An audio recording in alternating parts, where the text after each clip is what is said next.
Es necesario hablar de estas cosas, porque estas cosas forman parte de la vida. Y no hablarlo implica soltar a los niños desprotegidos en la vida. Sería como permitirles andar sueltos en la ciudad sin enseñarles a cruzar la calle, a mirar para los dos lados, a entender qué son las luces del semáforo. De la misma manera le tenés que enseñar a andar por la vida entendiendo que el mundo no solo está lleno de personas buenas, que en el mundo hay todo tipo de personas, que los monstruos no tienen cara de monstruo y que cualquier persona puede acercarse con intenciones de hacerle algo que no le hace bien a su salud y que ella o él tienen derecho a defenderse.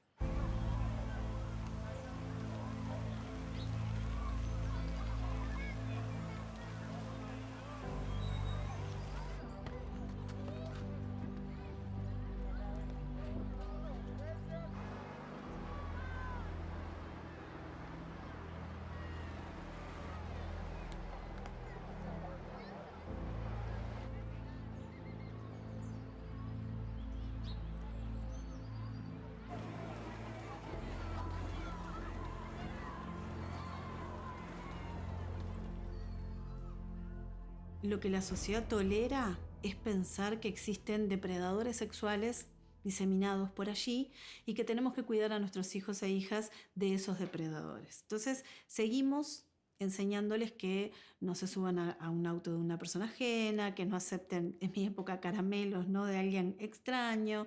Seguimos pensando que el monstruo está afuera. A partir del 2008, 2007 se empezó con el primer mapa de ruta en la enseñanza primaria, por ejemplo, y eso fue un quiebre bien importante, porque nos dijo a todos que había situaciones de violencia, que los maestros, que los equipos técnicos de escuelas disfrutables, que todos en definitiva teníamos que ser capaces de mirar y atender esas situaciones. Acá llegan, y sobre todo en los últimos años, muchos niños, niñas, adolescentes con situaciones de violencia, o sea, de ser víctimas de violencia. En ese sentido, inicialmente sin duda veíamos mucho más frecuentemente el maltrato físico. Fueron como las primeras presentaciones de la violencia hacia la infancia que comenzamos a conocer y a ver. Y en los últimos años el abuso sexual ha tomado otra relevancia dentro del espectro amplio de lo que es el maltrato infantil. Porque esto sabemos, quienes trabajamos en esta temática, que existe desde que el mundo es mundo. Y que allá, por el 1800, los médicos legistas, esto estaba en un ámbito totalmente fuera de la medicina, en el ámbito doméstico, donde se podía hacer con los niños lo que uno quisiera, ¿no?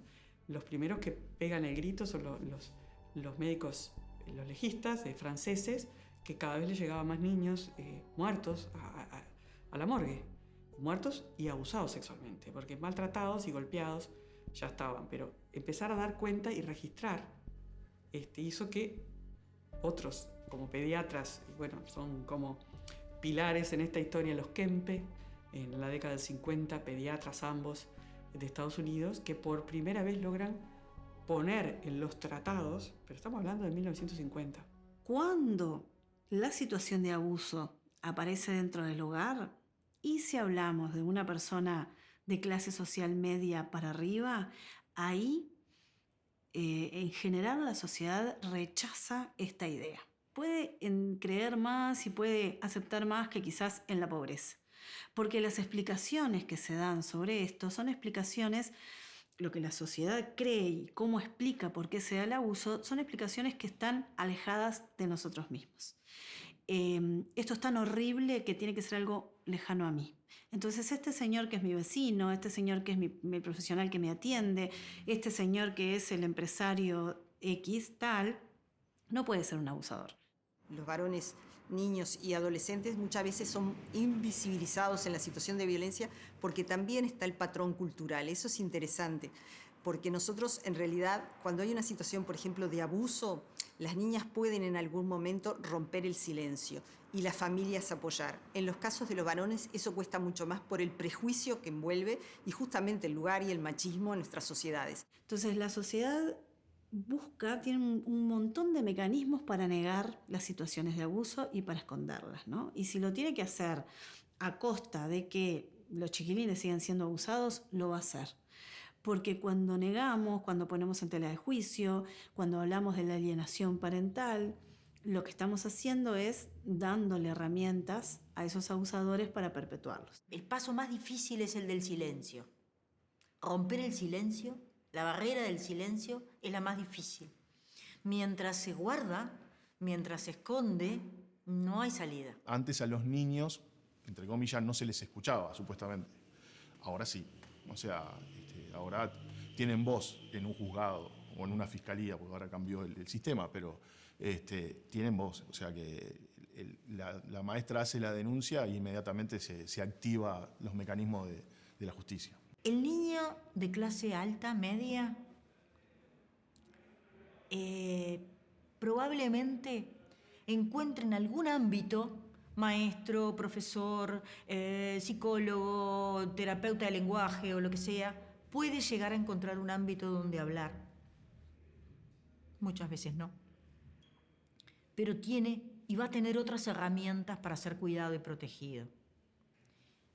Igual ese niño que a veces llega a la consulta por otra cosa, llega porque le va mal en la escuela, llega porque se porta mal, llega porque está triste, llega porque se puso rebelde, no sé, otros síntomas, y uno en la consulta a veces le lleva mucho tiempo darse cuenta. Yo tengo recuerdo de pacientes míos que me costó muchísimos meses que se animaran a contar, porque aún en el ámbito de una psicoterapia, aún a esos niños les va a costar confiar en el terapeuta, porque no tienen por qué confiar en el adulto, porque ¿quién es el adulto si el adulto es el que los maltrata? Entonces tampoco van a confiar en mí, no tienen por qué confiar en mí, no me tienen por qué creer, y cuesta, y empiezan a aparecer indicadores. Yo siempre digo que los dibujos y el juego libre en los niños son una herramienta mágica de conocerlos. Cuando un niño juega permanentemente y muestra eventos sexuales, muestra eventos violentos, se queja de algún monstruo que lo ataca permanentemente en la noche, por ejemplo, cuando mamá no está. Hay frases, hay líneas que uno encuentra y detecta y puede intervenir. Es muy difícil igual. Estas familias son las que más se cierran ante el planteo. Pero el otro niño, el niño de la exclusión social, el de la pobreza, el de la marginación, ese no tiene ni eso. Ese chiquilín no tiene ni siquiera eso. Ese se va a portar mal y se lo van a achacar a que es pobre, se lo van a achacar a que está en el asentamiento, se lo van a achacar a otras historias. Y a veces nos equivocamos incluso los que más queremos la justicia social, achacándole a la pobreza y a la marginación consecuencias que no lo son de eso. Porque el niño, porque sea pobre, no tiene por qué portarse mal, o no tienen por qué aparecerle ciertos síntomas, o no tiene por qué de repente cambiar.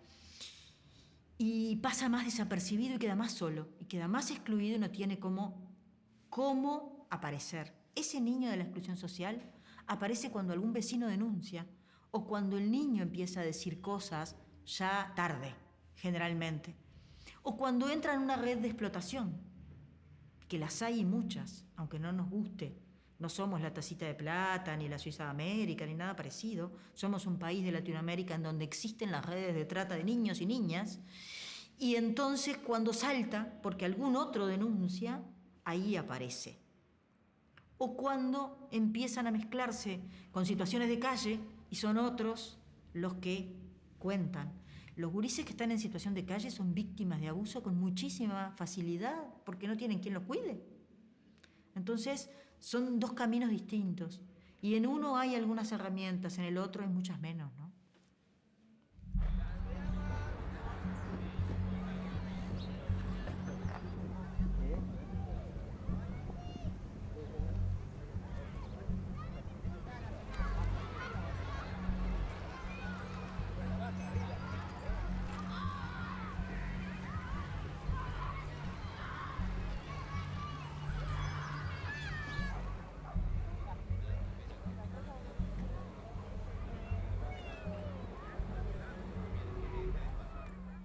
Es difícil saber si el fenómeno aumentó. Lo que sin duda sabemos es que cambiamos profundamente la forma de verlo. Y por supuesto, hoy por hoy son cifras que sí que alarman por la frecuencia, por la cronicidad. La mayor parte de las situaciones de abuso sexual llegan en fase crónica. O sea que llegan cuando aparece sintomatología a nivel del aprendizaje o conductual la mayor parte de las veces, o de alguna de las funciones vitales cuando son niños más chicos, sin comer, sin dormir, pero llegan muchas veces con sintomatología que abarca varias áreas de su desarrollo, ¿no? Y pocas veces, muy pocas veces, con una situación aguda. Son excepcionales. Esas situaciones son las más graves, las más flagrantes, una violación, por ejemplo, ¿no? Pero no es lo más, son un 15% más o menos de las consultas. Una consulta cuando un niño es traído, fue violado, fue abusado sexualmente recién. En general detrás hay una historia de bastante tiempo, ¿no? De bastante tiempo. Ojo, no todos los eventos de abuso son con violencia. Capaz que los que quedan más escondidos son los que son con seducción, ¿no? ¿Cuántas veces encontramos una nena de 12 que te dice, pero es mi novio, yo estoy enamorada de él y él me quiere de verdad, y él la quiere de verdad, tiene 50, ¿no? Entonces uno dice, ¿cómo le explico a esta nena que ya la vida la llevó a un lugar que no debería estar nunca a esta edad? ¿Cómo le hago entender que este hombre no la quiere? Que por más que le esté dando ropa, comida, y la sacó de la pobreza, entre comillas, y la metió en otra pobreza, pero bueno, ¿cómo le explico que esto no es querer? En realidad nosotros cuando reportamos 4.774 situaciones en 2019, son situaciones atendidas, no son denuncias. Denuncias puede haber más y situaciones que nosotros no llegamos a atender también, porque en definitiva esto hace a un despliegue en el territorio y a la captación que tenemos las distintas instituciones como el sector salud, la educación, el INAU, que pueden detectar situaciones y trabajar con esas situaciones. Pero nosotros somos conscientes que si bien hemos mejorado la detección, no debemos estar captando todo lo que en definitiva hay o las situaciones que los niños viven de violencia, sobre todo la violencia dentro del hogar. En realidad es muy poco lo que hacemos, a pesar de los enormes intentos de generar respuestas y dispositivos, no se hace. Y las 11 denuncias son la punta del iceberg, porque abajo es muchísimo más, muchísimo más. Llegan a denunciarse aquellos que generalmente o que son pobres o que se descubren por alguna denuncia de algún vecino o de algún maestro. Pero los que quedan guardados y en silencio son muchos más, muchísimos más. ¿Y qué nos falta? Nos faltan dispositivos de atención.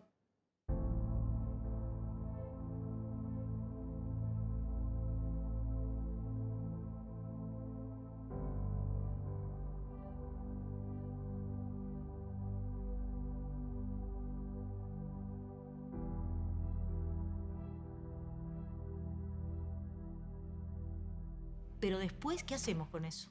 Porque para después hay que atenderlos. Hay que darles respuestas terapéuticas y no tenemos. No tenemos. Poder cada vez más conceptualizar y entender el fenómeno como algo no puntual, sino como algo más estructural, también nos ayuda a pensar un mejor sistema de respuesta, porque nosotros, por ejemplo, si nosotros vemos los datos, nosotros empezamos trabajando en el área metropolitana, porque teníamos organizaciones no gubernamentales, estaba El Paso, Somos, bueno, varias organizaciones no gubernamentales. Trabajamos en Montevideo, Canelones y San José. Ahí nos dimos cuenta cuando empezamos con el sistema, con el CIPIA, que teníamos que llegar a todo el país. Y hoy tenemos 35 comités de recepción local. ¿Alcanzan? No, porque nosotros tenemos grandes vacíos en el área rural, porque nosotros no tenemos los técnicos suficientes, porque ahora teníamos situaciones muy complejas y hay en departamentos donde no tenemos psiquiatras infantiles. O sea, esas cuestiones nos pasan y esas cuestiones también a veces a uno le llenan de frustración.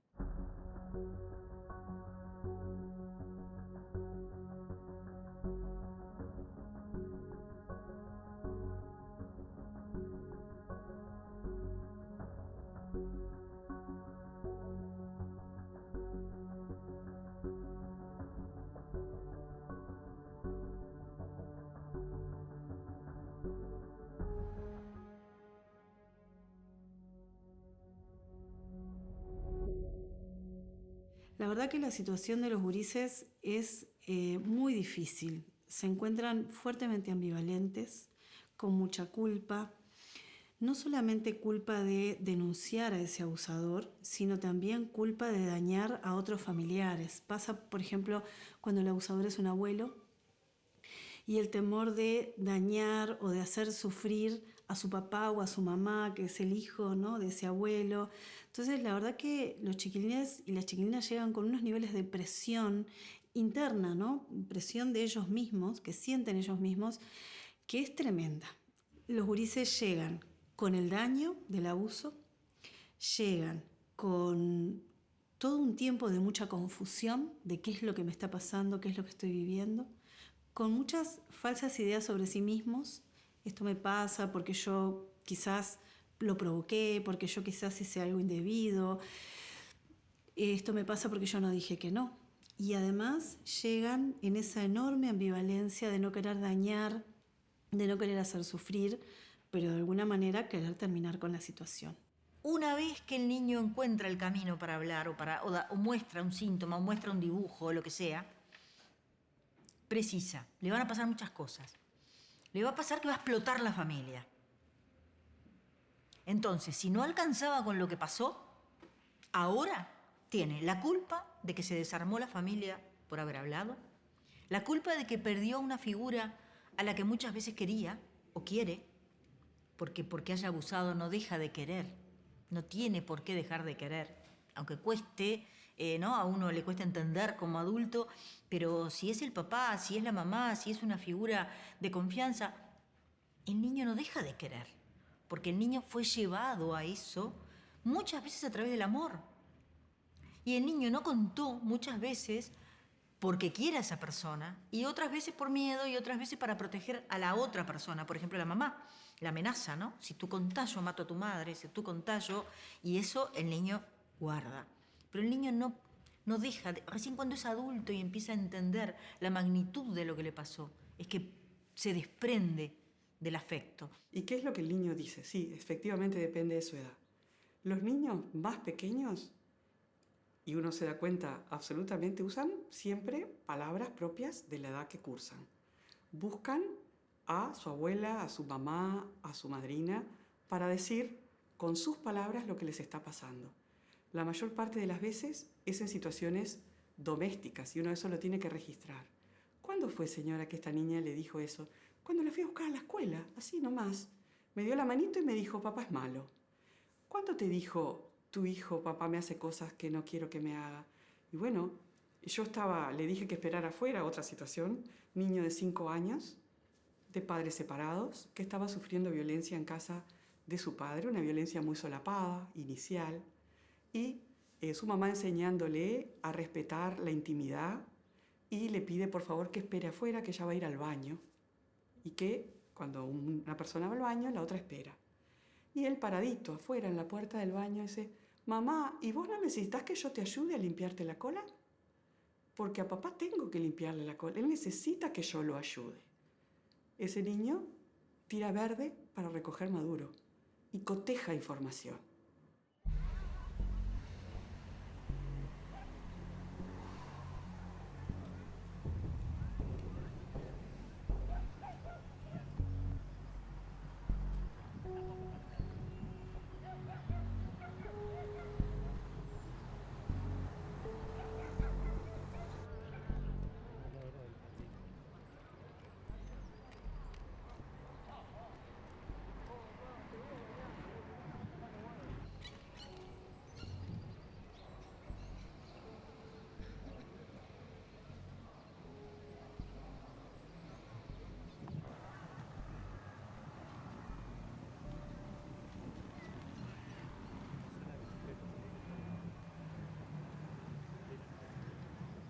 El niño todavía tiene a veces la frescura, a veces, cuando es muy pequeño, la frescura de poder contar sin pensar en las consecuencias.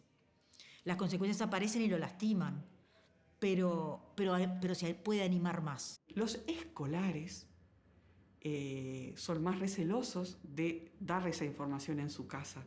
Y justamente cuando yo te dije vienen con la maestra o es la maestra la que cuenta, buscan fuera fuera de casa porque detectan que esta situación manifestada podría ser una bomba, ¿no? Razón por la cual muchas veces se retractan porque ven que causaron un caos, y que se retracten no hace más que validar todavía más lo que dijeron, ¿no?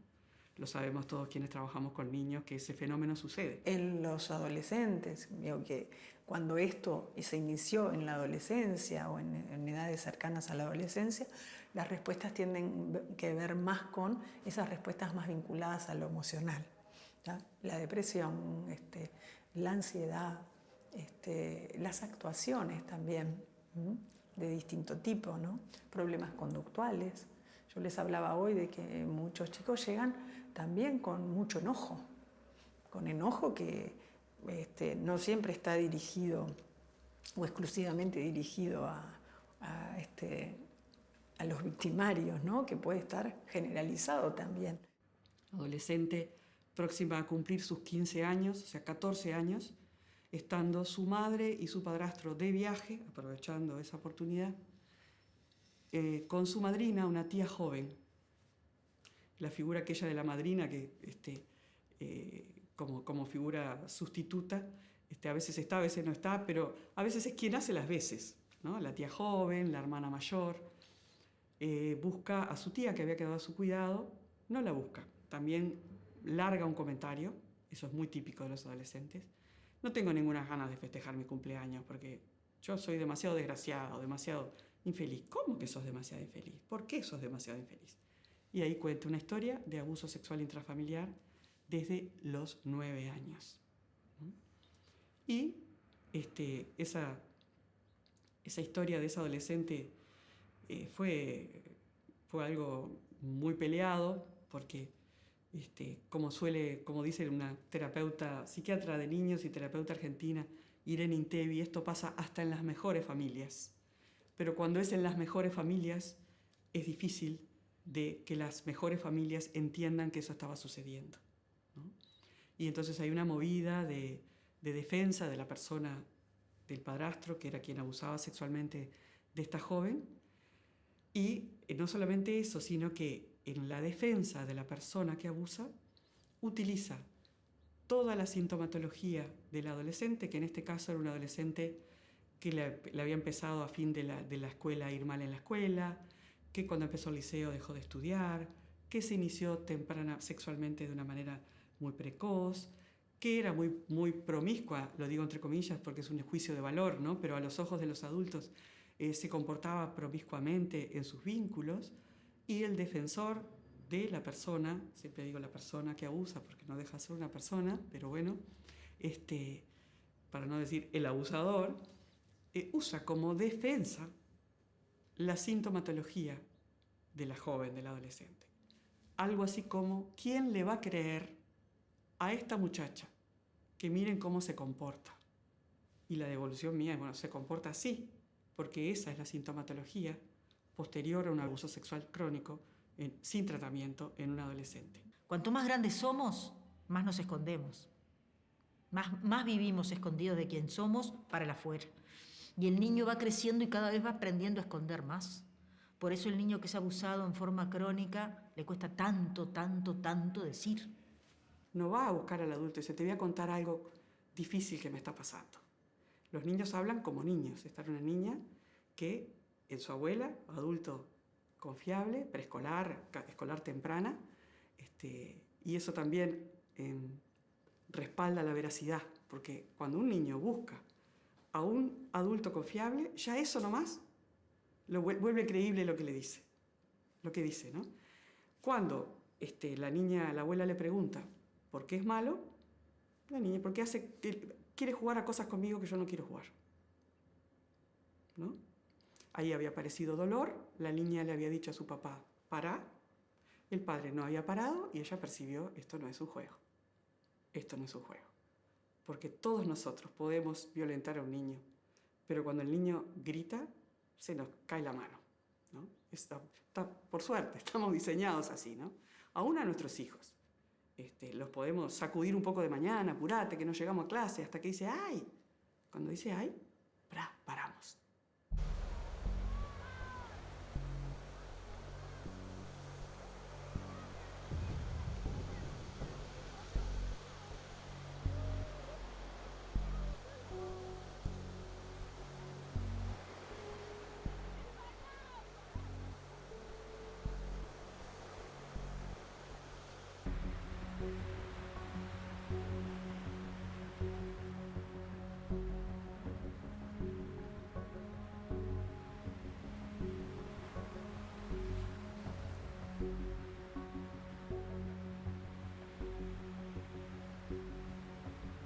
la penetración es algo que se da en etapas bastante posteriores, porque ahí ya hay un indicador más claro para el niño darse cuenta de que eso no es parte, ¿no? de las relaciones entre los niños y sus padres o tíos, etc. En esa etapa, lo que le pasa es que a veces los niños reciben algún tipo de información o conversan con otros amigos, empiezan como a contrastar, obviamente que no lo cuentan, ¿no? Pero escuchando, preguntando, y empiezan a sentir un cierto rechazo por lo que está pasando, ¿no? En la medida que el tiempo pasó. Entonces, cuando el abusador ve que el niño se pone un poco más reticente, redobla el esfuerzo y redobla esas estrategias de mayores privilegios, mayor cariño, mayor seducción. Pero cuando esa resistencia insiste, entonces el abusador empieza a generar una manipulación afectiva. Esto es nuestro juego especial, si vos se lo contás a alguien nos van a separar, porque nadie va a entender que tenemos esto, en realidad tus hermanos porque son celosos, no se lo cuentes a nadie, si vos se lo contás a alguien tu madre se va a enojar, capaz que se enoja tanto que a mí me mandan preso y vos sabés lo que le hacen a las personas cuando van presas y capaz que vos te mandan al INAU. Y si eso no funciona, redoblamos la apuesta y decimos, los abusadores dicen, te voy a matar a tu madre, voy a empezar a abusar de tu hermana, que tiene 5, ¿no? Y Laurisa ya tiene 11 y desde los 5 está viviendo esto. Voy a decir que a vos te gustó y que vos nunca lo paraste, voy a decir que me provocaste, vas a terminar sola, voy a convencerlos a todos que sos una mentirosa. Uno tiene que pensar en el entorno en el que vive el niño, porque es clave. El niño tiene que encontrar una persona en la que confíe para poder romper la barrera del silencio. Y esa persona en la que confíe tiene que brindarle con la certeza de que no va a hablar, en primer lugar, o en principio, y la certeza de que lo va a proteger. El niño escanea al adulto a quien le ha contado y evidentemente el adulto no tiene previsto eso. Entonces, no siempre la respuesta es la que podríamos considerar más adecuada y a veces tenemos que consolar más a los cuidadores que al niño. Pero ¿cómo no me di cuenta? Empecé a gritar, dije que anormal, que degenerado, y ella sintió que yo le estaba diciendo que ella era degenerada, porque como estaba con un degenerado, yo tendría que haber dicho, bueno, no importa, pero es un momento, ¿cómo lo llamamos? De crisis, ¿no? De crisis donde se da un paso, el adolescente, el niño, escanea, detecta qué es lo que pasa y muchas veces, según lo que pase, avanza o da marcha atrás, ¿no? Dice, no, me equivoqué. Y el adulto que solo espera eso, dice, qué alivio, menos mal, pero no andes diciendo esas cosas entonces, ¿no? Qué bueno que no pasó, claro, yo pensaba, ¿cómo iba a pasar? Cuando se devela un abuso en una familia y la persona está dentro de la familia, es una bomba que estalla en toda la familia, ¿no? Una bomba que le estalla a la niña que develó, a la mamá que no vio, que no pudo ver, a los hermanos que se quedan sin padre. O sea, es una situación que hay que dar una contención muy importante. Muchas veces se nos pregunta, las madres son cómplices, ¿no? ¿Cómo puede ser que una madre no se haya dado cuenta? Y no, es muy posible que una mamá no se dé cuenta que su esposo está abusando de su hija. ¿Por qué? Por esta misma dinámica que ejerce el abusador, que es distanciar emocionalmente, cortar los lazos de comunicación de la niña abusada con el resto de la familia. Entonces, necesitamos una madre o un adulto fuerte que pueda guardar parte del dolor y permitir que el niño sí lo diga y el niño sí lo exprese, sin sentir que el adulto se quiebra y se desarma, porque si no el niño se tiene que volver a callar. Entonces es como muy difícil todo ese primer tiempo. Yo siempre hablo de esto y mucho. Yo sé que para los padres resulta muy difícil. Cuando un niño viene y explica a un padre en el medio de una crisis de angustia, me pasó esto, fui víctima de esto, inmediatamente te das cuenta por la situación del niño. Los padres, por supuesto que aman a su hijo. El desconcierto, la angustia, el llanto, la inestabilidad que provoca inmediata, la desesperación de la familia es tal que en general frente al niño provocan un estado tal, de tal desesperación que se lo transmiten. Muchas veces incluso hacen la primera revisación la madre y generalmente en su desesperación tiran al niño en la cama, la niña, y la revisan. Bueno, no lo deben hacer. Yo sé que es muy difícil controlarse en estos casos. En un momento tan difícil, cuando un niño engancha su mirada con la tuya y te dice eso, y tú respetando siempre el contacto corporal, pero tocando su manito o simplemente en contacto con su mirada, le agradeces la confianza y te comprometes, no le digo me comprometo, pero voy a hacer todo lo posible para ayudarte, quiero que sepas que esto le pasa a muchos niños, eso es como tranquilizador, a muchos niños de adultos que no entienden cómo tienen que cuidarlos, pero bueno, lo importante es que ahora ya lo sé y voy a ver cómo te puedo ayudar. El alivio que uno observa, la entrega es tan gratificante que es como un bálsamo, ¿no? Y a su vez a uno le devuelve la fuerza de decir, bueno, tengo que transformar este dolor, este enojo en posibilidad de realmente sacarlo, ¿no? Darle la mano y sacarlo.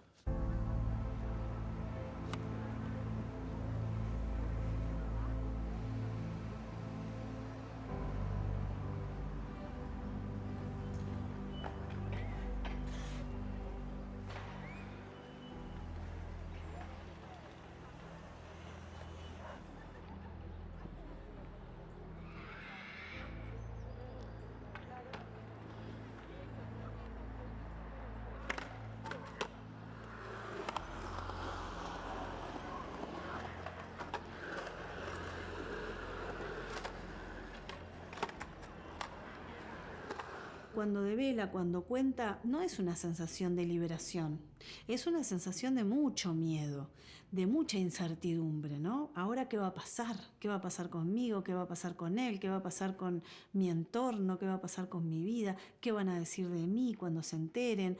O sea, es un momento muy crítico, muy difícil, muy duro, en el que hay que dar una contención muy importante.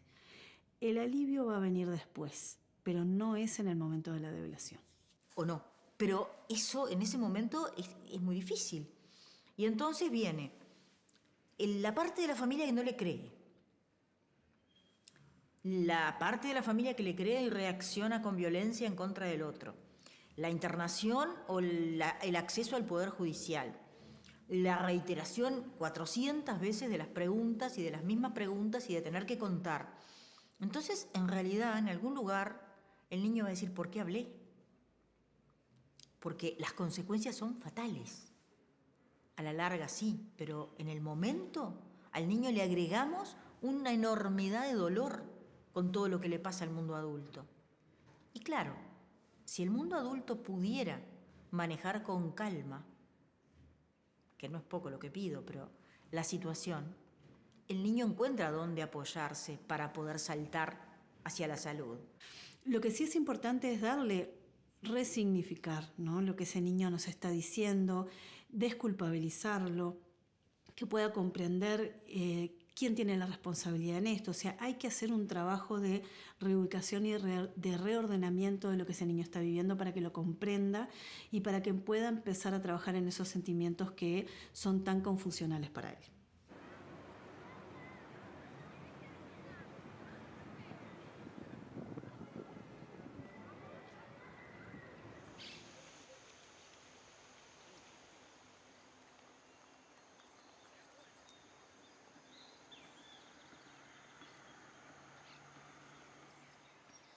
A ver, pensemos que cuando uno forma una pareja, cualquiera de nosotros, cuando uno forma una pareja, la forma porque piensa y cree y confía en ese otro con el quien está juntándose en la vida como compañero.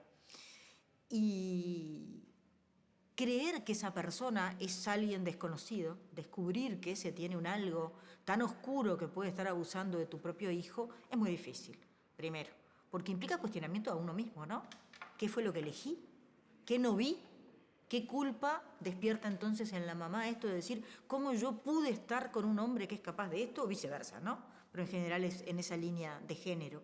Una muchacha joven de 30 y pocos años llegó a la organización pidiendo ayuda para ella. Y estaba una mujer que estaba ahogada en la angustia. Y ella me relató lo siguiente. Me contó que cuando era chica, ella había sufrido abuso sexual por parte de su padrastro. Y a los 12 años le contó a su mamá y su mamá no le creyó y la echó a la calle por mentirosa. Y ella estuvo dando vueltas en una casa, en otra, hasta que a los 15, 16 años conoció a su pareja, fueron a vivir a la calle, su pareja era una persona tremendamente violenta, la castigaba muchísimo físicamente y psicológicamente, ella queda embarazada, tiene a una hija y se separa de esta persona violenta porque conoce a otra persona que es la pareja actual.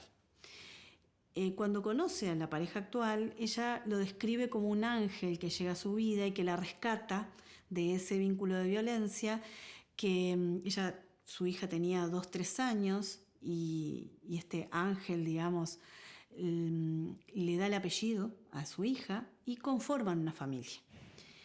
Al tiempo, esta señora y su pareja tienen otra hija y en este momento, bueno, la hija grande tiene 14 y la hija chica, hija de este señor, tiene 7.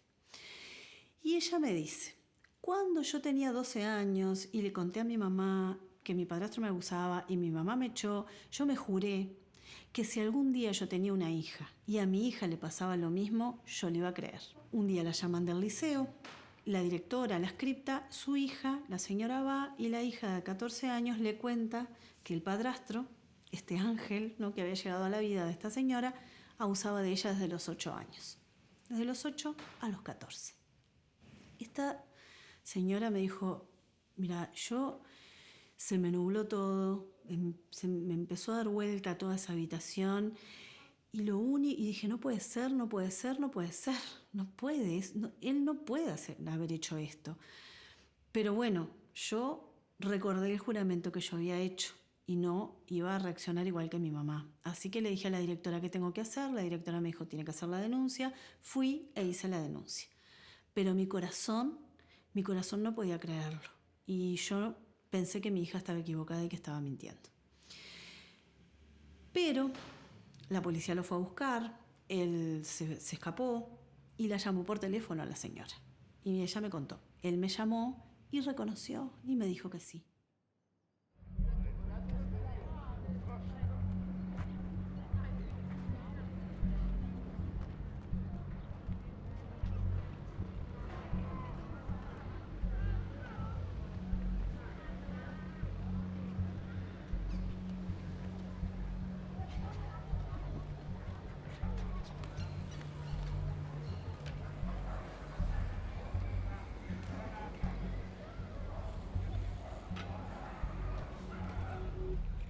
Y lo comprobamos que depende del momento, del desarrollo en que eso se detecta, de la proximidad afectiva con la persona que lo violentó. Cuanto más próxima afectivamente, más graves las consecuencias. De si cuando lo manifiesta es creído, del tipo de ayuda que recibe, ¿no? Porque también sabemos cada vez más que hay maneras y maneras de abordar situaciones, ¿no? Y de el medio, más allá de su núcleo familiar, la red que ese niño pueda tener. A veces una institución, un maestro, un líder pasa a ser un fortalecedor del psiquismo de ese niño, un tutor de resiliencia, como se lo llama ahora. El niño agarradito de la mano, el adolescente puede reconstruir su desarrollo desviado, digamos. Porque hay 2 tipos de repercusiones básicas, las emocionales y las sexuales, por decirte que en realidad van de la mano, ¿no?, naturalmente. Pero las repercusiones sexuales siempre, esas siempre. Puede parecer que emocionales no hay, pero sexuales siempre.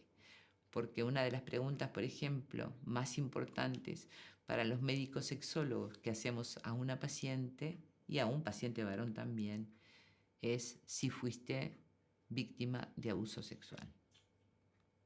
y no necesariamente penetración, cualquier tipo de abuso sexual. Y cómo lo vivió la persona. Hay personas que lo superan bien y hay otras que no tanto. Fue como haber tenido una enfermedad, fue como haber tenido un accidente de tránsito, pero puedo dejarlo atrás y volver a seguir en mi vida, ¿no? Pero depende de muchos factores, eso es verdad. Librado a su evolución, cuando un niño no da cuenta de lo que le sucede, o da cuenta y no es creído, que es aún peor, eso determina el pronóstico. Librado a su evolución, decimos, los libros dicen y la clínica lo comprueba, trastornos de personalidad, trastornos depresivos, trastornos de ansiedad y disfunciones sexuales en su vida adulta, ¿no? No poder disfrutar de una sexualidad saludable. Como a largo plazo las consecuencias de un abuso sexual no tratado serían esas, y las vemos. El abuso, imaginemos que fue a los 5 años. Bien, el niño, imaginemos el mejor escenario, la madre lo sostiene, tiene un acceso a un sistema de salud, mejora, bien. Pero cuando tenga 11 y empieza la sexualidad, eso va a volver. Y lo que en su momento olvidó o resolvió con su cerebro de 6, 7 años, el cerebro de 11 va a cuestionar de otra manera. Y va a volver la angustia, y va a volver el dolor, y la rabia, y el enojo, y va a volver el miedo. Y lo va a resolver, y a los 15 o a los 16 va a volver. Y a los 20, cuando se tenga de repente una pareja, va a volver. Y cuando tenga sus hijos, va a volver. Porque el cerebro no tiene olvido. El cerebro, la conciencia olvida, pero el inconsciente no tiene tiempo. Todo está guardado ahí atrás. Todo está guardado en la memoria. Y todo vuelve cuando la conciencia lo permite. Entonces, sí se sale y sí se resuelve, pero hay que tener claro que va a llevar la vida de ir buscando ayudas diversas en cada nueva etapa del desarrollo hasta que uno como adulto grande pueda decir, ya está.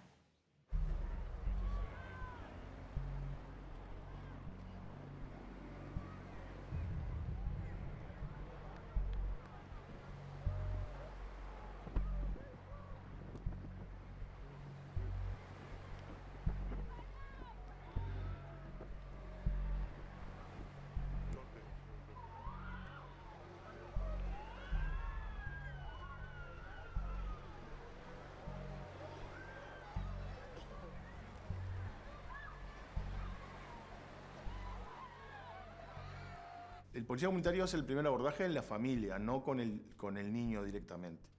O sea, es, digamos, el que asesora a la familia por qué canales seguir para hacer la denuncia o para también el tratamiento para ese niño.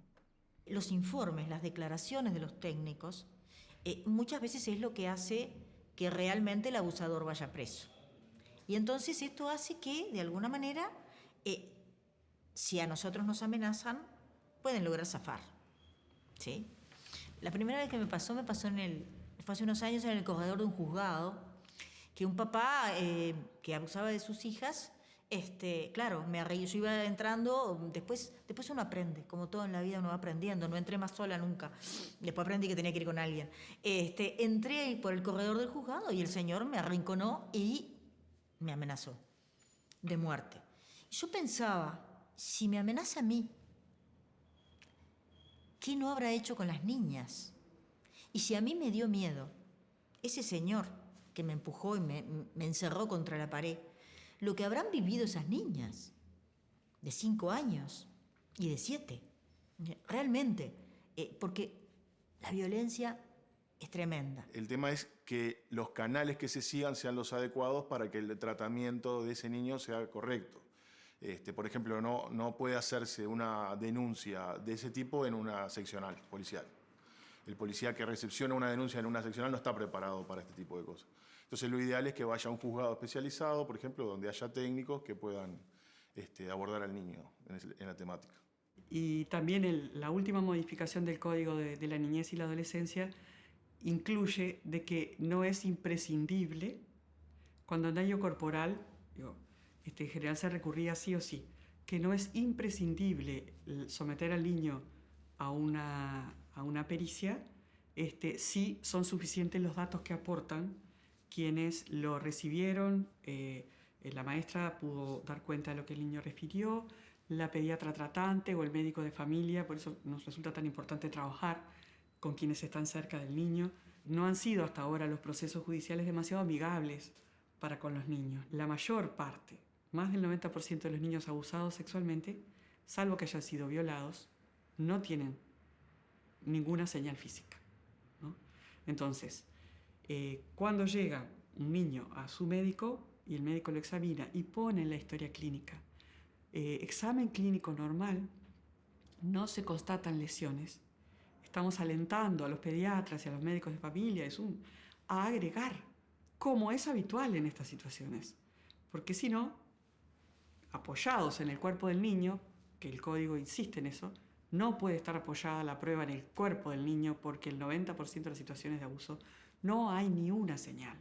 Sexo oral, 20 años, ¿qué señal? Ninguna, ¿está? Y es abuso sexual.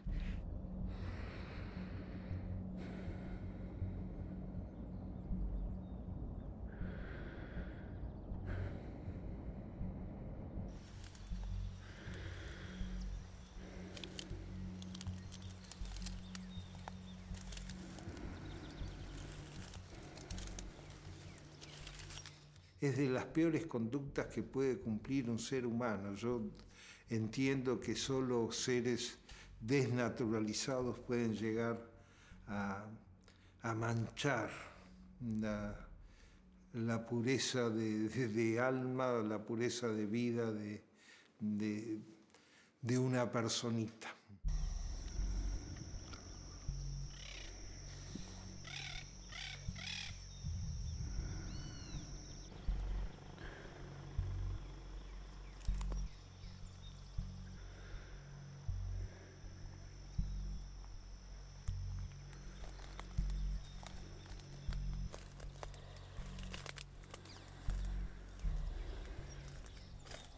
Este hecho ocurrió el 20 de noviembre de 2017, alrededor de la hora 7:40 empezaron los hechos que culminaron en la lamentable muerte de Brisa. El criminal captó de alguna forma la voluntad de una niña porque el día 16 de noviembre, en horas de la mañana, él era conductor de un automóvil con taxímetro y la llevó gratuitamente a la escuela. Esa forma de lograr captar la voluntad de la niña le permitió que el día 20 la niña ascendiera a su automóvil sin un temor. Repasar todas las cámaras, esto fue un trabajo que se prolongaba en la noche, y tomar la decisión de dónde buscarla. Y no le erramos ni por 200 metros. La niña asciende al vehículo y ya de inmediatamente se observa una figura que iba al lado del conductor. Y eso arranca en Montevideo y la figura ya en Pando, en las cámaras del peaje de Pando, ya no aparecía la niña, quiere decir que él ya la había reducido, ¿no? Ya teníamos a ese señor detenido y yo ya había luchado, incluso se me dio alguna posibilidad de diálogo directo con él y estuve a punto de quebrarlo, en el entendido de que pensaba que la niña estaba con vida. Tengo que informar a la madre de Brisa cómo iba la investigación, en qué estábamos. Y eso es lo humano, ¿no? Y fue terrible ese momento, porque mientras hablaba con ellas, recibo la llamada del oficial, lo que llamamos el oficial del caso, el policía encargado de la investigación, que me dice: doctor, creo que encontramos el cadáver, vemos la puntita del pie enterrado en tal lugar, y yo delante de la madre, obviamente no lo recuerdo ahora y me causa todavía una emoción de decir cuáles eran mis alternativas. La humana, yo prefiero siempre la humana que cualquier otra, y no tenía por qué hacerme el duro ni el fiscal que no se amedrenta ante nada, sino que ante ello no pude contener el llanto, y lo digo con... Y ella entendió, incluso logré que entendiera por qué no debía acompañarme hasta esa escena que era macabra, ¿no? Una niña, un piecito, unas chinelas.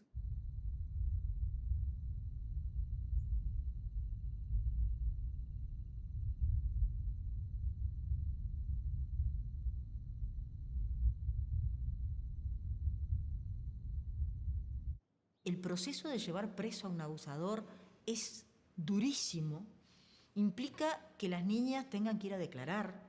Implica que muchas veces, ahora no, porque cambió un poco el marco legal, pero que tengan que ir a declarar, que tengan que volver a revivir y a contar. Y además, van presos por poco tiempo. Salen. Yo no estoy diciendo que tenga que haber cadena perpetua, pero es tremendo para una niña de 6 años que cuando tenga 9 y va a seguir igualmente siendo indefensa, el abusador va a salir. Y como es su papá, por ejemplo, la va a venir a visitar. Y probablemente, o puede ser, que haya un juez que habilite que la visita y hasta que la obliguen a visitar. No, el gran problema también que tenemos en todo esto son las penas, ¿no? Las personas que cometen este tipo de cosas en 2 años están afuera. O sea, que ese es uno de los disparates más grandes que existe. O sea, la pena para estas personas debería de ser de 15 años para arriba. Porque no son... es como... No es un homicidio, que el homicidio está más o menos en esa cifra, incluso menos, según el tipo de homicidio, pero le arruina la vida a una persona. O sea, nadie deja de asesinar a alguien porque exista pena de muerte, y en realidad, como esto tiene que ver con las formas en las cuales nos relacionamos, en realidad el aumento de penas no cambia una realidad. Nosotros lo que sí hicimos fue la modificación del código, que no es un aumento de penas, por el contrario, lo que nosotros hicimos en la modificación del código fue trabajar los aspectos de protección a los niños que sufren y enfocado a las víctimas. Y cuando nosotros trabajamos con niños y adolescentes que sufren violencia, siempre decimos que en el caso de las niñas, los niños y los adolescentes, lo primero que tienen que hacer los equipos técnicos es pensar en la protección de los niños. La justicia es parte de la reparación, que el perpetrador en realidad sea procesado y que en definitiva la justicia actúe sobre él es fundamental, pero para nosotros en realidad lo central es poder proteger a los niños. Y en realidad toda la parte judicial de procesamiento es parte de un proceso y es parte de la reparación, pero no es el fin en sí mismo.